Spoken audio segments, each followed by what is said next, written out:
హైదరాబాద్ హైటెక్స్లో ఈరోజు జరుగుతున్న APTA catalyst global business సమ్మిట్లో ఉన్నాం. ఈ కార్యక్రమానికి ప్రముఖ వ్యాపారవేత్తలు, వివిధ రంగాల్లో నిపుణులైనటువంటి వారితో పాటుగా ఈ కార్యక్రమంలో పాల్గొనడానికి వివిధ నగరాల నుంచి కూడా చాలామంది ప్రముఖులు వస్తూ ఉన్నారు. సో ప్రస్తుతం మనతో పాటు కొంతమంది ఉన్నారు. వాళ్ళని అడిగి మరిన్ని వివరాలు తెలుసుకునేటువంటి ప్రయత్నం చేద్దాం. సార్, మీ పేరు?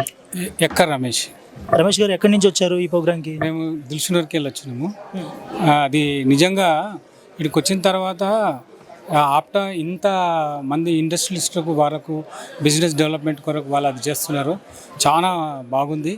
అయితే మన ఈ స్టాల్స్ కూడా చాలా ఉన్నాయి మంచిగా. అయితే ఇక్కడ మీద ఫస్ట్ ఫ్లోర్, సెకండ్ ఫ్లోర్లో మన ఎడ్యుకేషన్ దిక్కెళ్ళి, స్టార్టప్ దిక్కెళ్ళి కూడా డిస్కషన్ జరిగింది. అవి కూడా అటెండ్ అయినాము. ఇది చాలా మన ఎడ్యుకేటెడ్, మన ఇది ఇంత పెద్ద సెషన్ చేసినందుకు నిజంగా ఆప్టా వాళ్ళకు కంగ్రాట్స్ చెప్పాలి. వాళ్ళకు నిజంగా థ్యాంక్ యూ చెప్పాలండి. మీరు చాలా డిస్కషన్స్లో పాల్గొన్నాయని చెప్పారు. సో ఇక్కడికి రాలేని వాళ్ళు కొంతమంది ఉంటారు. మీరు కొంత ఎక్స్పీరియన్స్ ఇప్పుడు వెళ్తూ ఉన్నారు. వాళ్ళకి అనుభవాలన్నీ చెప్తానికి మీరు రెడీగా ఉన్నారా?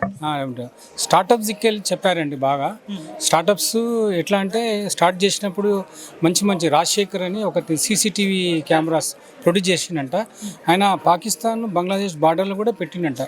అతను అంటే కూడా ఆయన చెప్పిండు ఆయన ఎట్లా డెవలప్ అయ్యిండు. ఆయన ఒకటి మంచి పాయింట్ ఏం చెప్పిండంటే ఫ్యామిలీ బిజినెస్ అని చెప్పి వాళ్ళ 6-8 years అమ్మాయి మన గిఫ్ట్ బాక్స్ బిజినెస్ స్టార్ట్ చేసిందంట. ఆమె ఒక 5-6 monthsలో ఒక మంచి ఇండస్ట్రీ, చిన్న అమ్మాయి అట్లా డెవలప్ చేయాలని చెప్పి ఆయన ఉద్దేశం ఏంటంటే ఫ్యామిలీ బిజినెస్ మనం ఒక్కరమే చేయొద్దు, మన ఫ్యామిలీకి కూడా చెప్పాలని చాలా బాగా నచ్చింది. అతను కూడా ఎంత కష్టపడి పైకి వచ్చిండో అది కూడా చెప్పిండు. అది చాలా బాగా అనిపించింది స్టార్టప్. అదేవిధంగా మీరు ఇప్పుడు చాలామంది, మీరు ఇందాక ఒక ఐడియా చెప్పినట్టు సార్, చాలామందికి నూతనమైన ఆలోచనలు ఉంటాయి. వాళ్ళకి సంబంధించి ఐడియా ఉంటుంది, కరేజ్ ఉంటుంది, కానీ కొంత పెట్టుబడి ఆ ఇన్వెస్ట్మెంట్ చేసే విషయంలో ఇబ్బంది పడుతూ ఉంటారు. అలాంటి వాళ్ళకు కూడా ఆప్తే ఇక్కడ ఏదన్నా వెంచర్ క్యాపిటలిస్ట్స్ నుంచి ఫండింగ్ ఇచ్చే జరుగుతుందా సార్? జరుగుతుంది, అది కూడా జరుగుతుంది. అది మన ప్రాజెక్ట్ తయారు చేసి వాళ్ళు సబ్మిట్ చేసిన తర్వాత వాళ్ళది ఒక 10-20% మార్జిన్ ఉంటుంది. వాళ్ళు చేయకుండా కూడా ఎవరిని గైడ్ చేసి వాళ్ళతోటి ఇప్పిస్తారు. అది చాలా బాగా, అది స్టార్టప్ ఇండస్ట్రీస్ అయితే బాగా డెవలప్ అవుతున్నాయండి. ఓవరాల్గా ఆప్తా ఆర్గనైజేషన్ వాళ్ళకి ఏం చెప్తారు? ప్రతి సంవత్సరం ఇలాంటి కార్యక్రమాలు కంటిన్యూ చేయమని చెప్తారా? తప్పకుండా చేయాలి. ఇది ఫస్ట్ టైం చేసింది కదా, ఇట్లాంటివి చేస్తున్నా కొద్దీ కొత్త ఇండస్ట్రీస్ వస్తారు, యూత్ వస్తారు, స్కిల్ ఉన్నది.